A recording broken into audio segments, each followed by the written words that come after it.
থেকে রাজ্য সরকারের যে প্রাথমিকতা আছে আমাদের বেকার যুবক যুবতীদের কর্মসংস্থানের সুযোগ সৃষ্টি করা, তারই অঙ্গ হিসাবে আমরা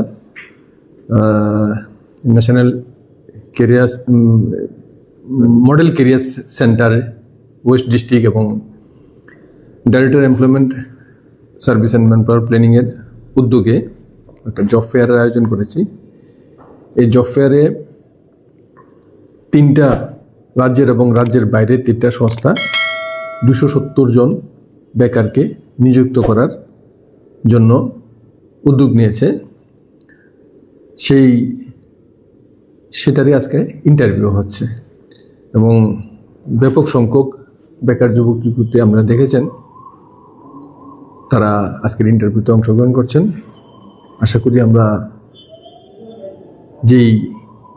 তাদের যে রিকোয়ারমেন্ট, আমাদের যুবক যুবতীরা সেই রিকোয়ারমেন্ট ফুলফিল করতে পারবে এবং যথাযথ পোস্টিং ওরা পাবে।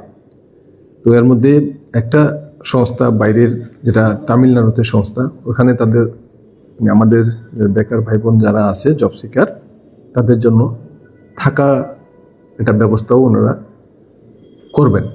এবং আমাদের রাজ্যে 2টা সংস্থা আছে, Axis Max Life and Satin Credit Care Network Limited, total মিলে 270 জন।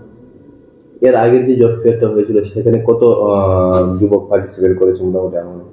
সেখানে প্রায় 700-র মতো বেকার যুবক ইন্টারভিউতে অংশগ্রহণ করেছে। সবগুলো পোস্ট কি ফুলফিল হয়েছে? সবগুলো পোস্ট হয় না, 1-2টা কিছু পোস্ট থাকে যেগুলি আমরা তাদের যে রিকোয়ারমেন্ট আছে এই রিকোয়ারমেন্ট ফুলফিল করতে পারে না। একটা পার্সেন্টেজ সবসময় গ্যাপ থেকে যায়।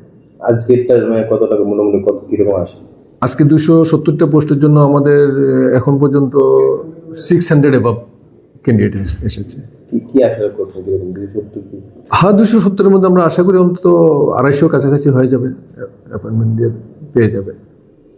যারা যুবকরা এখনো বিভিন্ন কাজের জন্য ঘোরাঘুরি করছে তাদের উদ্দেশ্যে কি বলবেন? তাদের উদ্দেশ্য আমাদের একটা জিনিস, যে আমাদের বাইরের বিভিন্ন সংস্থা, খুব রেপুটেড সংস্থা যারা, তারা কিন্তু আমাদের বেকার ছেলে মেয়েদেরকে কর্মসংস্থান দেওয়ার জন্য চেষ্টা করে, আমরাও চেষ্টা করি। এবং দেখা যায় যাদেরকে প্লেসমেন্ট দেওয়া হয় তারা ঠিক বাইরে যাওয়ার মতো, বাইরে গিয়ে কাজ করার মতো মানসিকতা এদের মধ্যে অভাব, যার ফলে দেখা যায় আমরা বাইরে যাদেরকে পাঠাই তাদের একটা অংশ থেকে যায়, যে অংশটা খুব ভালো, পরবর্তী সময়ে স্যালারি ইনক্রিজ হয়ে খুব ভালো অবস্থায় যায়। কিন্তু যাদের এদের মধ্যে একটা অধিক সংখ্যক কর্মপ্রার্থী ওইখানে যায় না। এটা তাদের জন্য এবং আমাদের রাজ্যের বেকার যুবক যুবতীদের জন্য এটা ভালো বলবো না আর কি। এটা একটু এখন চিন্তা করতে হবে বাইরে যাওয়ার কথা, কারণ ত্রিপুরাতে চাকরির স্কোপ যতটা, এর চেয়ে অনেক বেশি স্কোপ বাইরে। কারণ আমাদের এখানে তো আপনারা জানেন বড় কোনো ইন্ডাস্ট্রি নেই, ওইখানে বড় বড় ইন্ডাস্ট্রি আছে।